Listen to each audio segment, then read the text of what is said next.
Good afternoon. This is Dr. David A. Paget. Today is Thursday, May the 6th. This is the urban geography class at Tennessee State University, Maymester. And so today, the plan, let me share my screen. And so the plan is, so here is the class. So the plan for today. Here's the schedule. Oh, let me go to student mode. Let me do that again in student mode. Okay, so here's the class page in student mode. And here is the week one schedule. And so here's the schedule for today. I'm going to download it. All right. So we're coming to the end of week one. Today is the 6th. And so the first thing we're going to do is have a discussion about the land use control policy essay, which again is not due until 11:59 p.m. this evening or tonight. So we'll look at a few that have been turned in and have, or maybe perhaps share out what we've done thus far, have a discussion about it.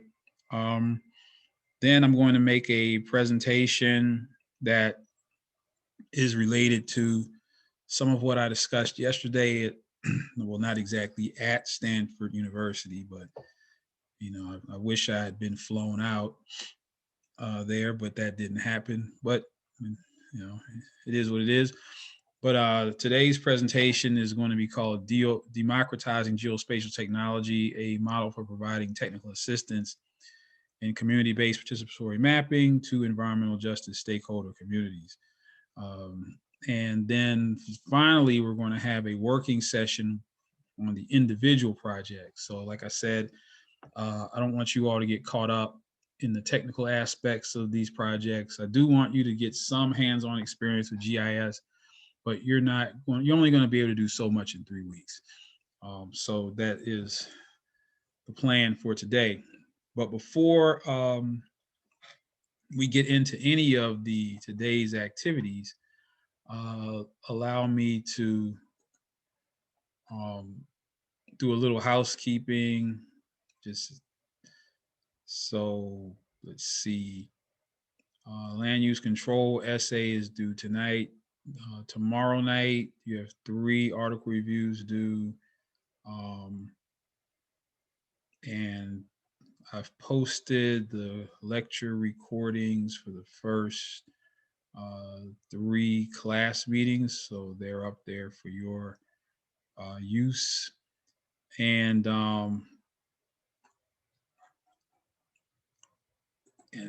last piece of housekeeping. So yesterday we had a working period, a working session, or the first working session on the Africatown Connection Blueway story map. And so I've added some material to help you with the mapping process. So I just want to make it very clear exactly what the plan is. So the story map will have these 14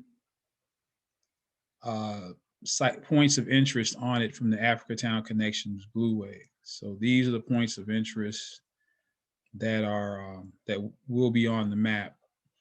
And I think yesterday I demonstrated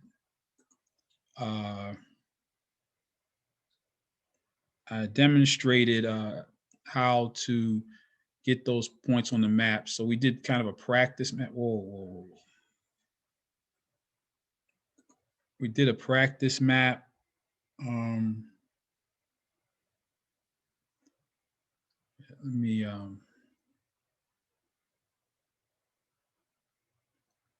pause recording for just a second here. Okay, so I've included a story map tutorial that will walk you step by step through how to make a story map.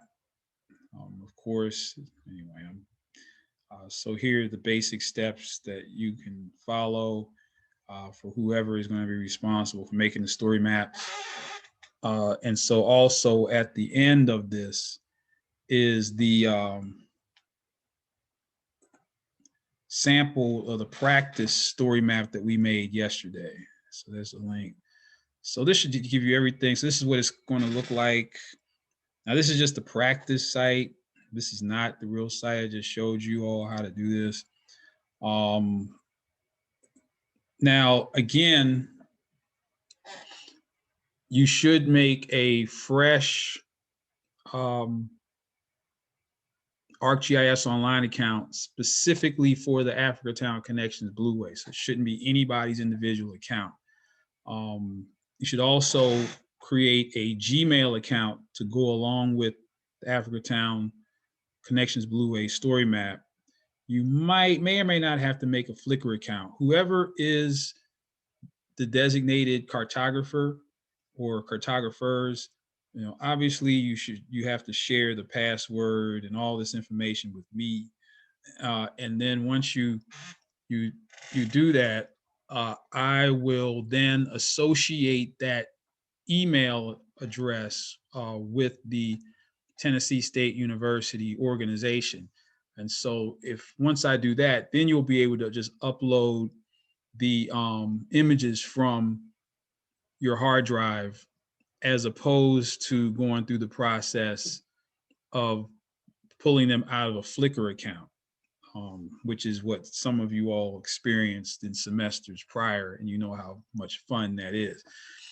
So again, just wanted to kind of enhance what was available to you in terms of the mapping, and then this is just an article that we talked about. And then also I have posted for you, and this is not required, but this is an example of this is not an example, this is a story mapping workshop I did last week in Miami. Now, I actually wasn't in Miami. It was a virtual workshop, and so it's 2 hours long, but you'll get a real sense of what it's like to do community-based participatory mapping, working with communities. Like I said, at some point, there may be some of you from this class who are hired to work over the summer, and we'll actually go down to Africatown, and we might do more on the ground exploration of the sites. I think I included this link because it has a lot of photographs, not that these could be used on the map, but lots of photographs that so this one isn't part of the Blueway, but I think this is the only standing structure that was actually built by the people who came over on the Clotilda, and that's the last structure. And it looks like this site, it looks from this picture as if this site is secure, like here's this fence around it, but anybody could just walk over to this site. And so this is why we really want to move forward in getting the Africatown history preserved, because in this climate that we're in, we really have to be careful. Let me show you something for just a moment. I'll pause the recording. So this is an example of what I'm talking about. In this climate that we're in, it's very heated amongst different people of different races. And so this is the historical Turkey Creek community in Gulfport, Mississippi. So Turkey Creek, like Africatown, is an historically Black community founded by African Americans. And the sign, this was earlier this year, February, sign was desecrated. And so, of course, this is in Mississippi, but this is the climate that we're in now. And so we don't want to have our various sites from the um, Africatown community exposed to people who would engage in that kind of vandalism. And so, anyway, this is just a good article that really gets into a lot of the historic sites uh, from Africatown, and just really gets into the full description of not only what's happened there historically, but also what's happening now in terms of some of the organizations that are involved and so on and so forth. So I just wanted to point out that I have updated the group project site with several resources for you to use, including a fully fleshed out story map tutorial to help whoever it is going to be responsible for that part of the class project. And also I will probably during one of the breaks today in the chat, put the contact information for Major Joe Womack and for Liz Smith-Enser from the National Park Service, so that you all can communicate with them directly. One thing that we need for the story map, obviously, are photographs. And I think you have enough historical information, but we definitely need photographs. You saw yesterday when we tried to hunt around for photographs on our own, that wasn't quite, we weren't really that successful. So like I said, ideally, we would go, and if this was a different situation, we would go to Africatown, or we might still go to Africatown, take our own photographs for the story map. But we can get those from people in the community. If you watch the recording of the story map workshop I did in Miami last week, you'll see exactly that process where I asked people in the community to send me photographs, and they did. And then we went through the process of building the story map from the community members' photographs.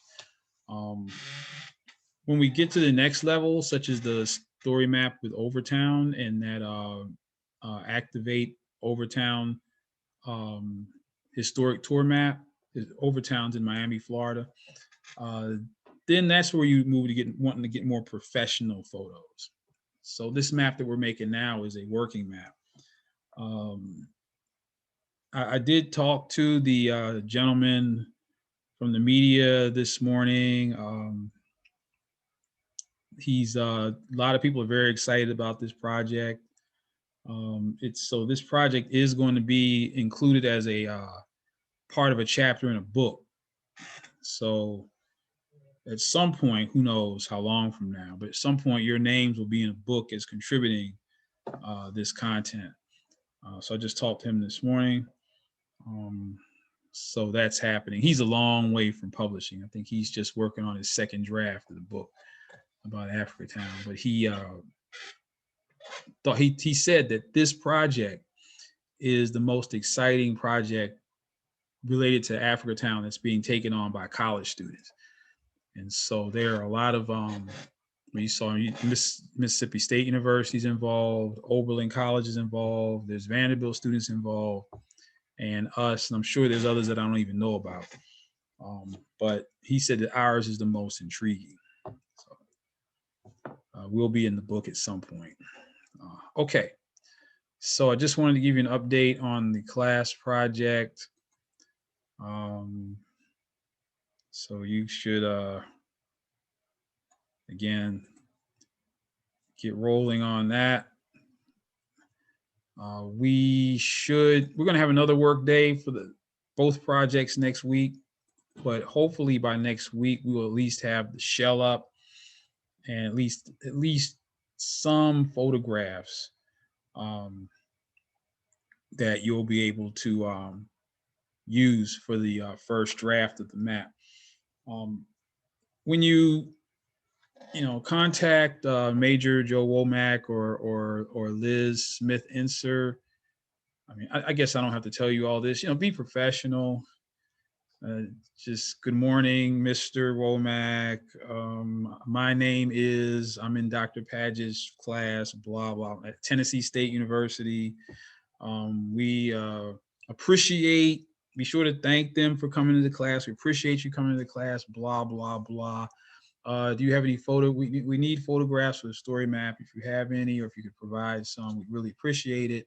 Sincerely, your name, and then copy me on it. I'm sure I don't have to tell you that, but don't be too casual. Even though Joe Womack's a really laid back person, and so is Liz, but you still don't want to email them, yo, what's up? Got any photos for us? You don't want to do that. Okay, so we just want to represent ourselves in Tennessee State University well, but y'all, I'm sure, just had to say it just in case. You never know. But yeah, any communication you have with anybody related to the project, just copy me on it so I'll have a record, and so I'll know what's happening, so I won't get blindsided. But something could be something good. I might say, what, they're doing that? That's wonderful, but I wish I had known. So just be sure when you communicate with our partners that it's done in a professional manner. So that's all. Just thought I'd throw that out there. Okay, so again, divide up the labor, lit review, background, purpose. Somebody should do. You all can get started on these first 4 sections now. You can send me a draft anytime. I would strongly suggest that. But we will have another working session one day next week so that we'll see where we are. And then the last week of class, we'll have another working session.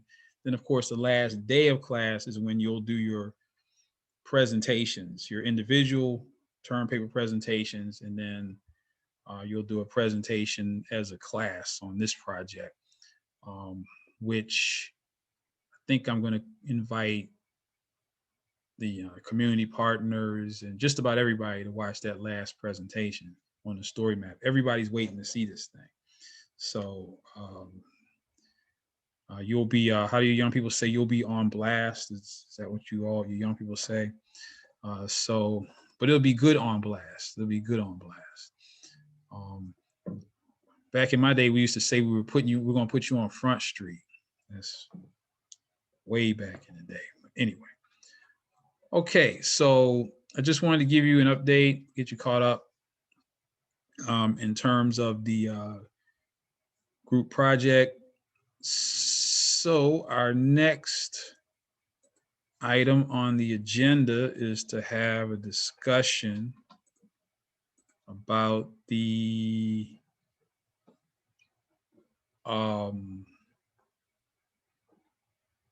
assignment. The assignment for today is due later on tonight, and that is the land use control essays. So here it is. So you were to read the module 1 reading assignments and other sources, looking at land use control policies. We talked about a lot of them the other day, and so what we are attempting to do, and I admit this is not an easy writing assignment. Okay, so but when you have it easy, it doesn't build character. You don't learn anything when it's easy. So I really wanted you to really connect some of the philosophical readings that we read to the application of land use control policy, and just see, what we just see what you come up with. And so we will go. And so let's see. Is there any? Let's see who's turned it in. Let's see. Oh wow, 2 people. Okay, so we've got 2 volunteers. Oh, rough draft. Okay, well that's a rough draft. Everybody, all this is rough draft. So Kiana or Ashanti, was Ashanti here? Would you, either one of you mind?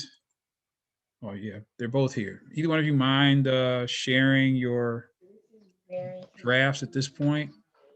I can share my draft, yes. Is that Kiana? Okay. I'll put it up here Mhm. on the screen and we'll see what we're. You can summarize or read or whatever, however you want to do it. Okay, so essentially I focused on about four of the land use control policies. I focused on zoning, inclusionary zoning, exclusionary zoning, and the urban growth development. So I was kind of all over the place with this, but could you scroll down to I think the fourth paragraph where I'm talking about the urban growth development?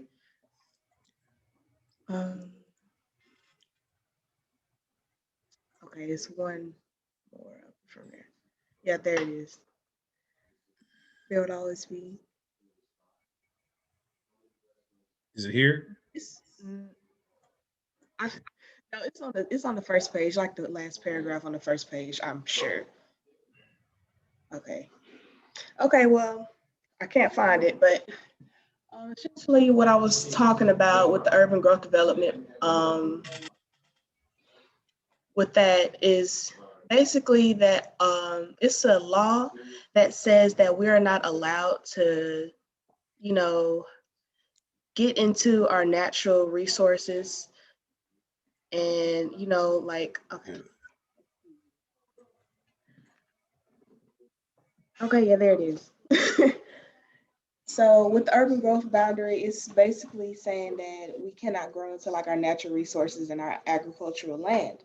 And I use an example from the metropolitan area of Oregon. So I watched this video and it said that agriculture is really a very important part of Oregon. Like it's responsible for 10% of their income, of their profit, and it's something that they value. So of course they had to implement some type of way to save this land and to save this property because if we weren't if we did not have policies or if we did not have rules to control our industrialization, then people would just be putting houses or apartments or factories wherever they wanted to put them, and they really wouldn't be concerned for our natural land or for our agriculture. They really wouldn't care. They just know that I'm going to put this apartment here, people are going to move in, and I'm going to make money. But that's one of the purpose of our urban growth boundaries to prevent people from doing that. And I kind of connect this to Leopold's essay, to where he was talking about how the land has weaknesses. He was talking about how um, some people see the land as it's not a moneymaker. Like you can't there are birds and there's wildlife, but people don't see that as a way to make money. So I mean, they're like, why should we keep it? Because it's not really gonna profit us in any way. But I put the quote in that second paragraph, basically said that one basic weakness in the conservation system, based wholly on economic motives, is that most members of the land community have no economic value. And I think he used an example of, birds. Like, I don't think anybody is really concerned about the birds. They want to put a factory there. They want to make shoes. They want to make clothes. They want to make, whatever they can sell. But yeah, that's one example. And let's see. I also wanted to talk about how, could you scroll down to the second to last paragraph? Oh, well, yeah, that one right there. There will always be. So, really, in my opinion, there will always be a reason for urban development. You know, we're not gonna just, you know, in my philosophy is we're just not gonna pucker up and like, oh, we need to stop. We're gonna be dead by the year 2060. We need to stop getting this. We need to stop making factories. We need to stop destroying this land, or we're gonna be dead. I don't feel like people are really looking that far into the future. So therefore, the government and the federal government and just government officials, we need to create rules to prevent these people from destroying our land. So Hardin said this best in his essay. He said that we can never do nothing, meaning like we cannot just sit around and watch people destroy Earth. We can't just, just wall around and just let people do what they want to do. We have to make laws like such as zoning or urban growth development, or nothing's going to happen. So essentially, that's all that I was talking about in this essay. I talked a little bit about zoning, like kind of what we said in class, inclusionary, exclusionary zoning. You can't have certain, organizations, or certain businesses in a zone of a city. And, that's just other ways to split up the land that we use. But that's essentially what I was talking about in my essay. Okay, well, yeah, this is a very, at least the format of the structure of the essay itself is pretty much exactly what I was looking for, where she clearly ties each policy to specific philosophies. And so that's the whole point, is that any policy is going to be steeped in some form of environmental philosophy. And so the urban growth boundary, for example, somewhat straddles both a conservationist philosophy, but also preservationist, saying that, beyond this boundary, certain kinds of development cannot happen, which is, if you think about it, it's really a radical land use strategy. It's very much steeped in preservationist philosophy. But then, there's questions of feasibility, of course. Does anyone else have any comments about Kiana's essay here, or draft essay?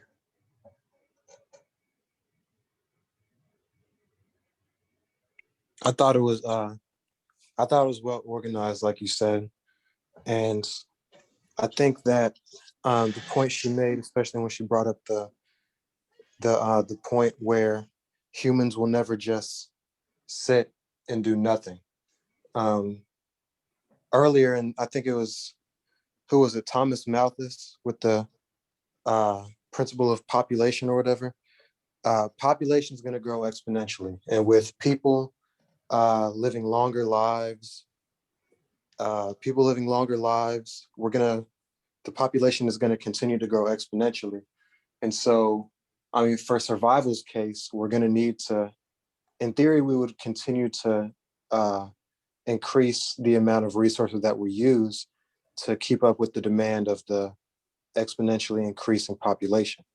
So I think she organized it pretty good. Thank you. Appreciate that.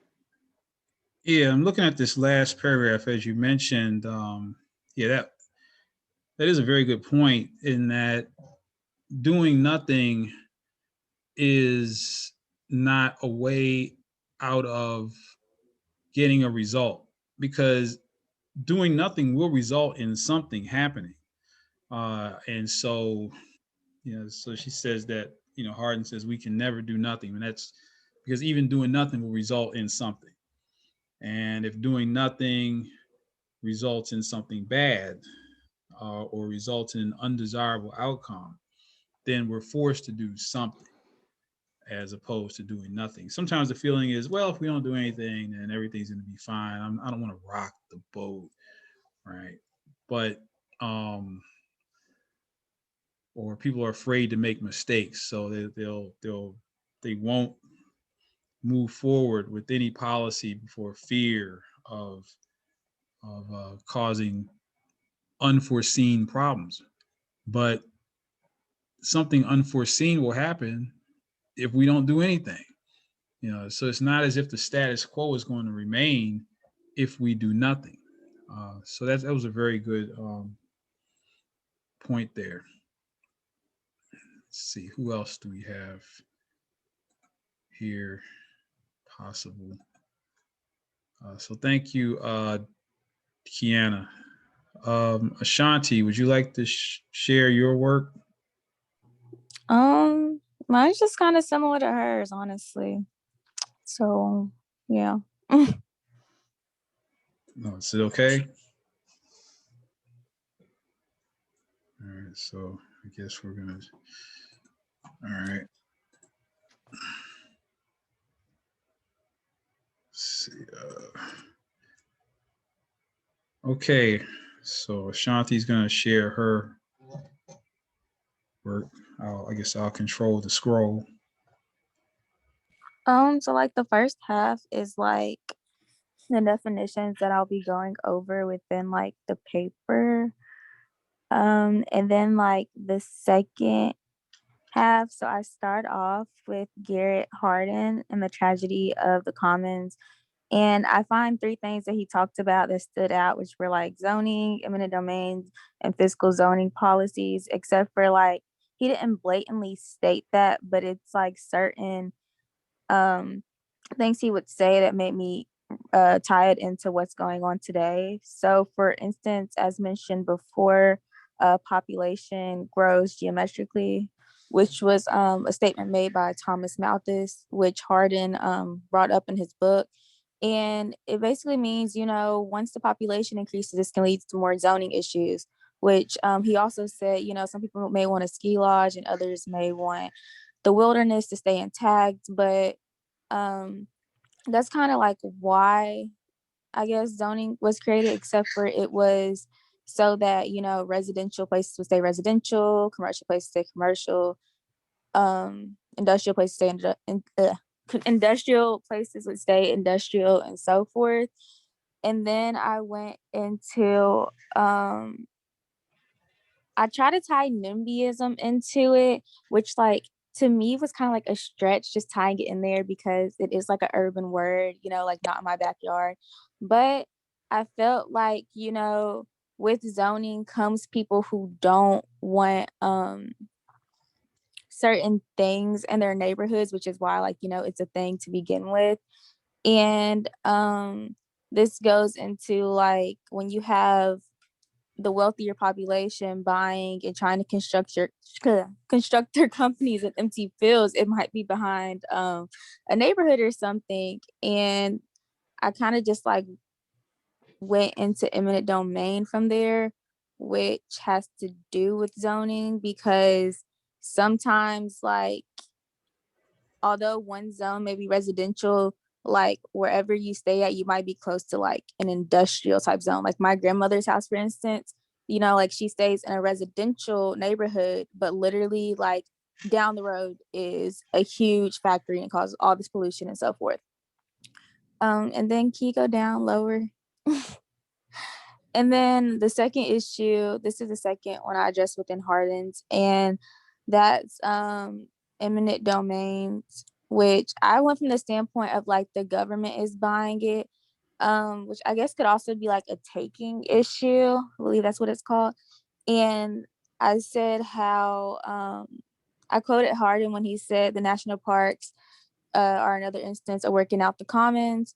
And with that, some people like national parks I feel like have always been supported because from like as far as like my generation, my parents' generation, that so forth goes, those national parks have really just been there. So we just view them as like leisure activities and trips. But when you have like smaller land that's being bought out and so forth by the government, then that can create issues as well, especially what they plan to do with that said land. And then lastly, I went into the fiscal zoning policy, which is when companies try to move properties out of congested areas. And I quoted Hardin when he said how they how basically it's mutual coercion because they say you can park here, but they just make it expensive for you to park there. Or you can, for instance, like in Nashville, you can live downtown. It's just going to be very expensive for you to live downtown. Can you scroll down a little bit? Thank you. And basically When the population a little more, like to the next page. So basically that kind of goes into exclusionary zoning because in Nashville, they're supposed to have so many houses that are affordable for low to moderate incomes. And that's just kind of not the thing. And that's like a major issue when it comes to zoning. And lastly, I did Leopold Otto, the land ethic essay. And I started by just saying the main issues within this one to me. Well, honestly, you can like, this can be a main issue for both of them, but I just did it for this one, and that's humans. Um, Humans are selfish. We don't love the land. We pollute it. And this is where I actually brought up taking issues too, because I said as long as the owners, are compensated for the land, and there's no issue with like the government taking it, and the land can be used for public use, which may lead to pollution and so forth, because people drive to these areas. Not a lot of, I mean, some people may ride bikes, but a lot of people drive. They leave their trash all over the place, which animals get to, and so forth. And I said, although, eminent domain can be used for good reasons, such as conservation, like somebody can buy your land for a good reason, it can also cause issues in regards to how like land issues are still governed by like economic self-interest. Like people will literally sell their land and disregard what it could be used for at the same time. So although somebody can use it in a positive manner, somebody else can just buy it and destroy how it previously was. And then lastly, in closing, I said that companies and people are basically moving out of congested areas and urbanized areas to go live in the suburbs, which so usually like before the suburbs were even there, it's just grassland. It looked nice and so forth. And now it's concrete being put down and so forth. And I said while population growth is inevitable, policies regarding zoning and development are crucial in understanding the economic and social issues regarding land use control. A lot of people don't know half of the definitions that I did in the first half of this, so my mom does like loans and stuff, and she was actually listening to our class yesterday, and she was like, you need to really pay attention to this because, when you're buying a house and stuff, like it's nice to know some of this stuff, like what's going on, what are the policies in this area, what should I be expecting when I'm looking for a house and so forth. And now with like, we just had a huge baby boom. Everyone is going to be trying to like either move up to like a better neighborhood, which I feel like is most likely going to happen because right now there's a lot of gentrification going on, especially in Nashville. And then especially in my hometown of Louisville, our downtown area, like they tore down the projects down there and everything. And with babies, everybody wants to get a house or like a better home or something to raise their kid in if they are so fortunate to do so. And I just feel like this assignment, like although the texts were a lot older than the stuff going on today, it was very interesting trying to like make it relate to today's issues because we still have the same problem that humans are selfish. We don't care about land. Population is always going to continue to grow. As I said before, a lot of babies are born. Maybe not a lot of people are passing away. Maybe our what's it called? Life expectancy might be getting larger. I doubt it. With everything going on, I doubt it. But yeah, that's about it for my essay. Okay, yeah, thank you very much. Very thoughtfully done. Just one, let me see. Yeah, for your citations, yeah, the authors name in this case is Aldo Leopold. So Leopold is his last name. So that's what we go in your in-text citations here. That would be Leopold, Leopold, Leopold. That just small constructive criticism there. Just to fix Okay, that. yeah, I'll fix that. I Yeah, got it I know it's a switched up. funny name, like Leopold, Aldo Leopold. I, yeah. So, but yeah, but other than that, it's very. That's what I want you to do. Is at least uh, put some thought into these philosophies as they relate to uh, modern land use policies, just to get to the roots of these things. See, there was something else I was going to say. Um, but yes, I mean it's so our motto at TSU is think, work, serve. So thinking, this is a thoughtfully written essay. So I think that's it for the. Does anyone else have any questions, comments about Ashanti's essay? No. I don't really have a comment, but I just had a question, just out of curiosity. So, Ashanti, like, which one of these, land control use policies have you seen? I don't know if you said it. I think you did. I may have missed it, but like, which one of these have you like seen in your daily life, or like one of your family members have seen? Just like out of curiosity. In regards to like the zoning policies or like the conservation type stuff that we went over yesterday. I mean, any of them that you've seen at all? Okay, so I've seen like, okay, so growing up, the part of Louisville we live in now was like used to be white, and now it's a lot of more minorities in that area.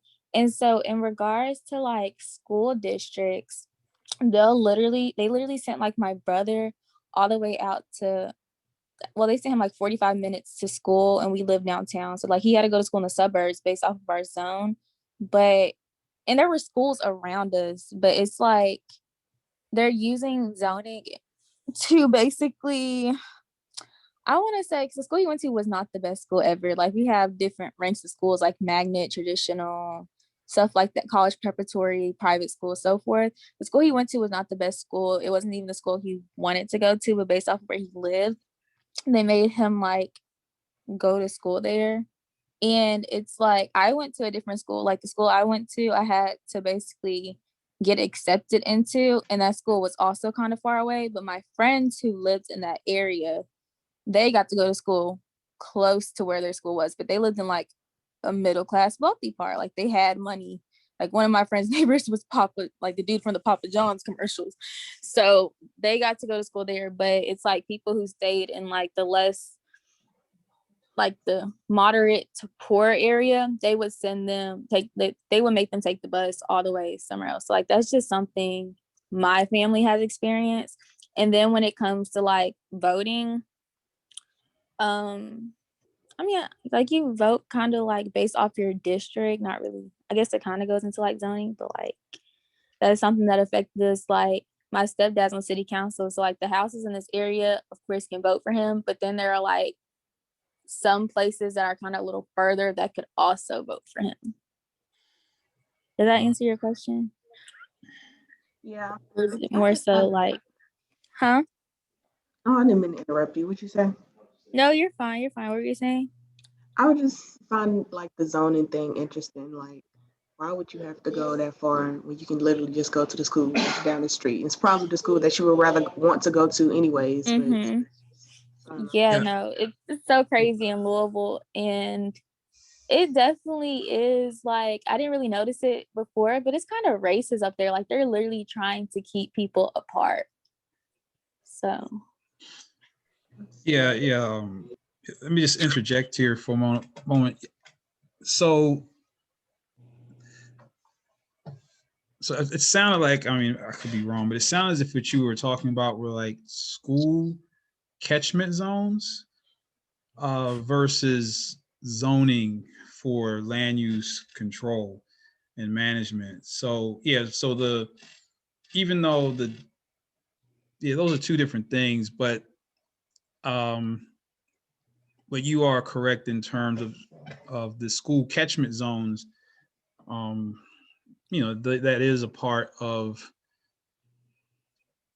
urban policy decision making that can be quite controversial. So, for example, maybe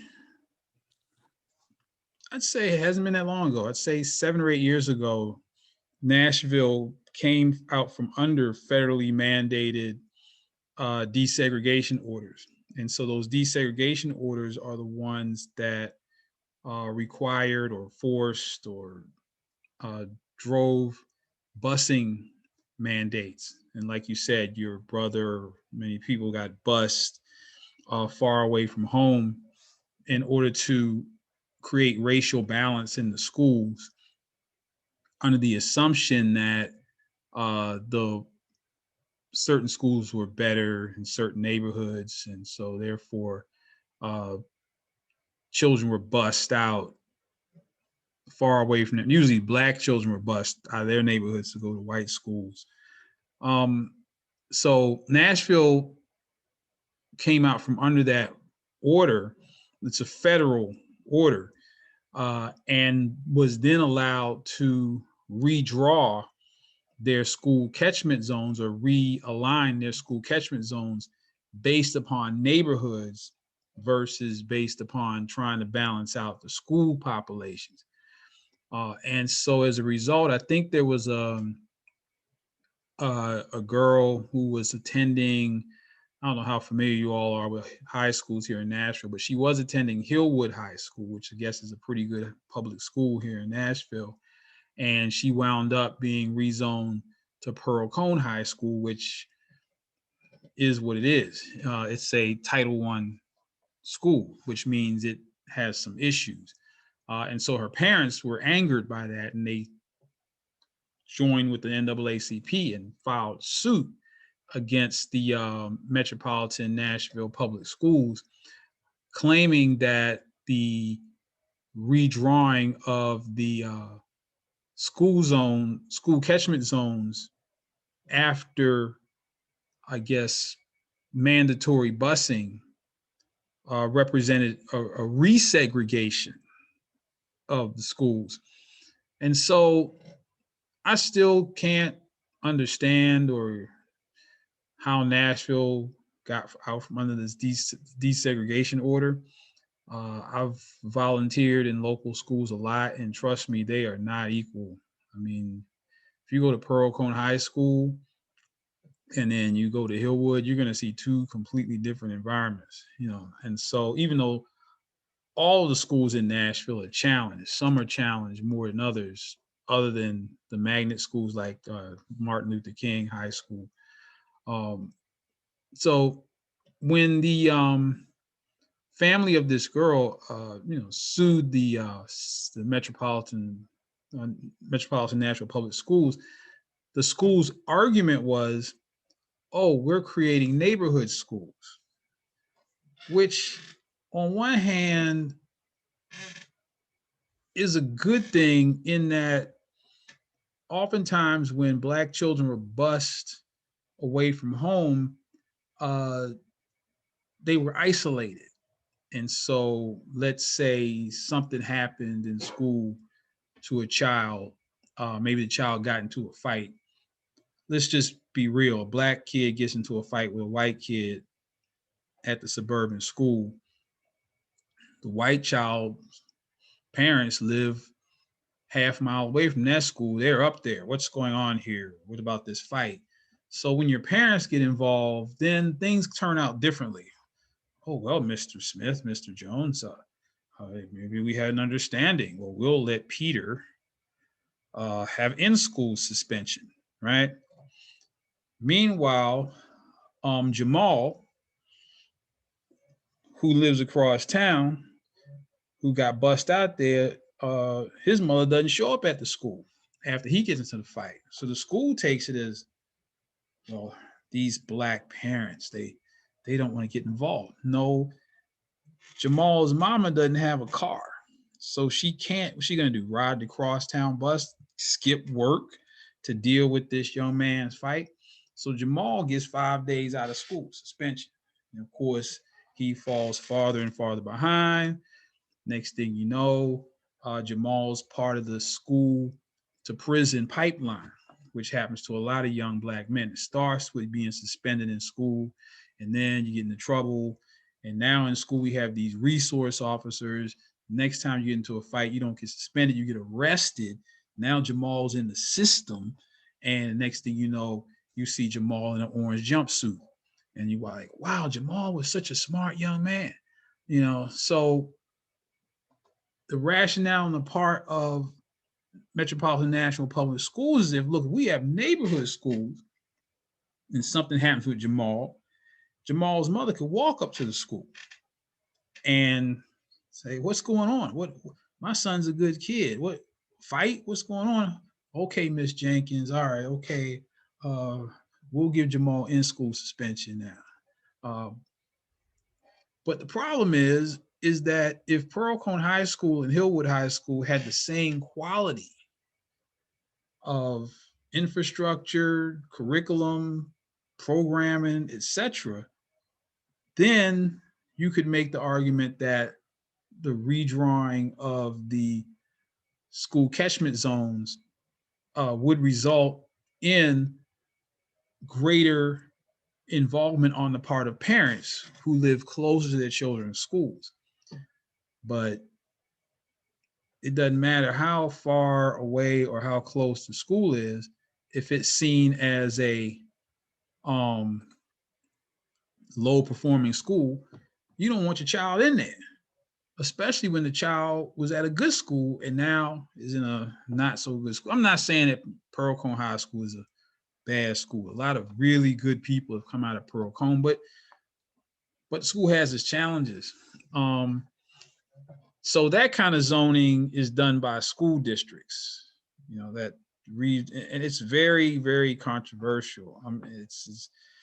I can't even go into how controversial it is. But the zoning that we're talking about in this class has to do with land use, residential versus commercial versus industrial or agricultural or mixed use and so on and so forth. So I just wanted to interject there, make that clarification. But thank you. Yeah, good discussion. Good discussions. Let's go to the other section here. See if we have any volunteers from the other section. Okay, I've got one.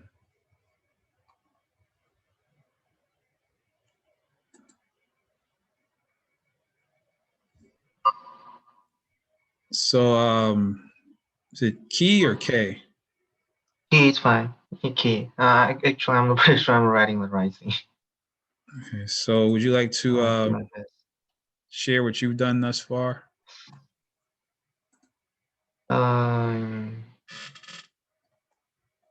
Yes, sir. Oh. Okay, whenever you're ready. Sorry, I was just scrolling through.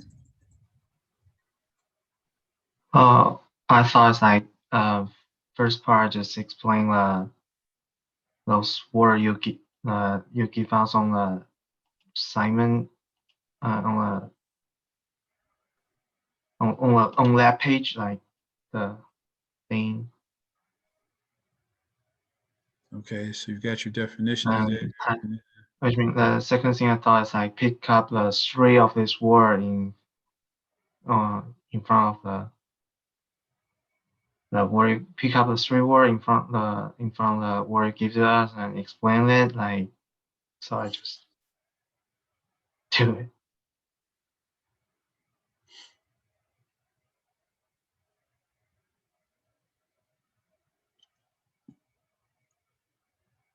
Okay, yeah, you can just summarize it. You don't have to you can just summarize some of the main points.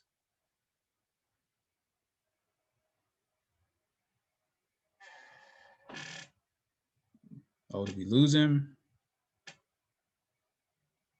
I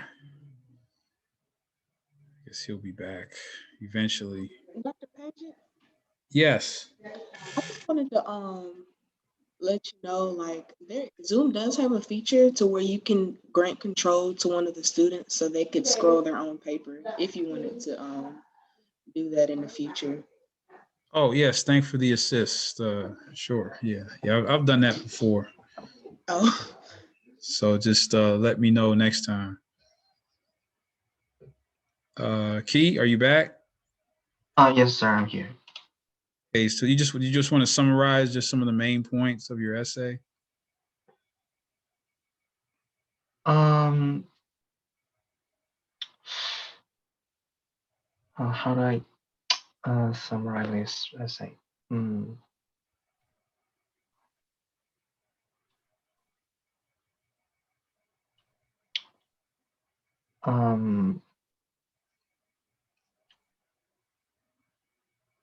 So I guess that's what I'm writing about, maybe just like just maybe explain the roles, sorry, let me check. Those policy, like why is it important to us to building a city, to progress the city, like saying something like if we have no credit policy, like maybe yes, now maybe we not have no list policy, maybe now the people will just maybe we have bigger city, maybe the more better scientists, but maybe the earth is going to be we're going to destroy all environment, like and I'm writing something maybe some policy sounds a little weird to me, then probably something kind of like this to like try to connect to this policy to like the human. No, that's my article review. Whatever, like how important to build now the society and like to help keeping us to finding the balance with people and nature, something. Yes, I think this.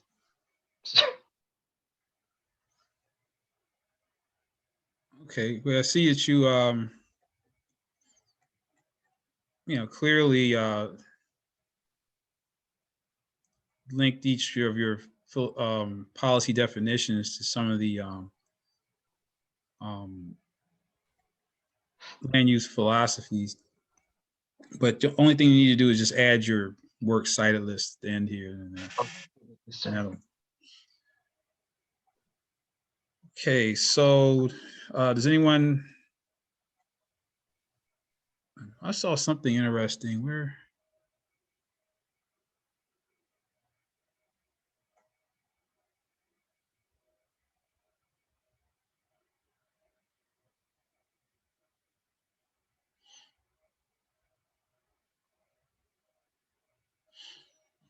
So it says here you took this I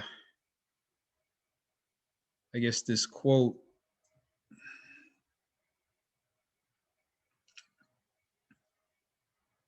It says a tiger raised in a circus once is tasted blood by chance, it can never be tamed.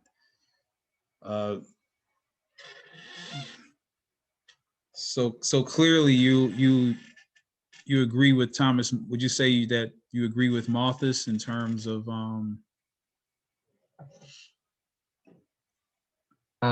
in some point, yeah.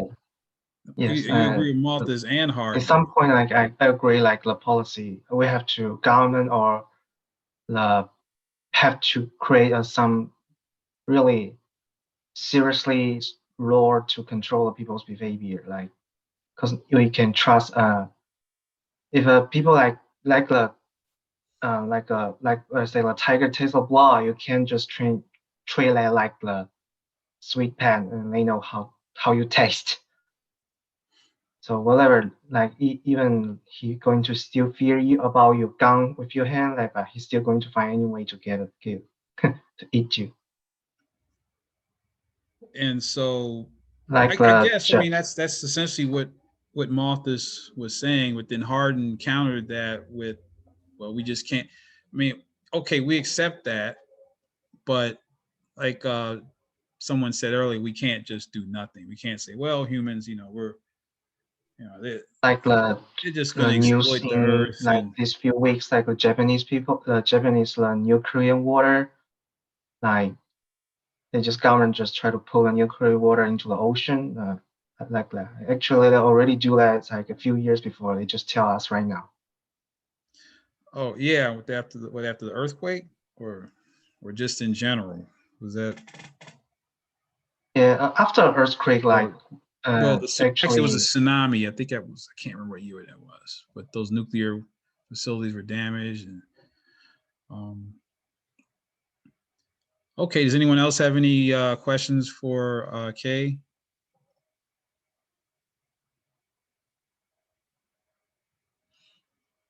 Okay, I think we had some really good examples for those of you who are still working on the assignment. So you kind of get an idea. I think all three of these students who presented are doing this correctly. Some of you have privately emailed me your work, which is fine. You can continue to do so. I'll be around today if you want me to look at more drafts. And so, so let's move on. Well, no. So what we're going to do now is see. It's 1:34 oh, p.m.